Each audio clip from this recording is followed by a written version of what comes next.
रहे हैं मी6 न्यूज। శ్రావణ మాసం రెండవ ఆదివారాన్ని పురస్కరించుకొని సిద్దిపేట జిల్లాలో ఉన్న ప్రముఖ శైవ క్షేత్రం కొమరవెల్లి మల్లికార్జున స్వామి ఆలయానికి భక్తులు అధిక సంఖ్యలో తరలివచ్చి స్వామివారిని దర్శించుకొని పట్నాలు బోనాలు సమర్పించి మొక్కులు చెల్లించుకున్నారు. పలు జిల్లాల నుండి భక్తులు అధిక సంఖ్యలో తరలి రావడంతో ఆలయ ప్రాంగణం మల్లన్న నామస్మరణతో మారుమోగింది.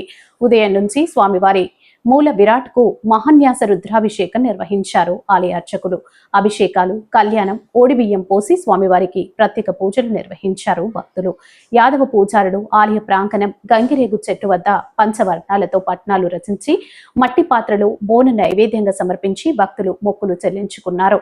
కొండపైన ఉన్న ఎల్లమ్మ తల్లికి బోనాలు సమర్పించి పట్టు వస్త్రాలు, ఓడిబియ్యం పోసి మొక్కులు చెల్లించుకున్నారు భక్తులు. భక్తులకు ఎలాంటి ఇబ్బందులు కలగకుండా ఆలయ అధికారులు అన్ని సౌకర్యాలు కల్పించారు.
Bang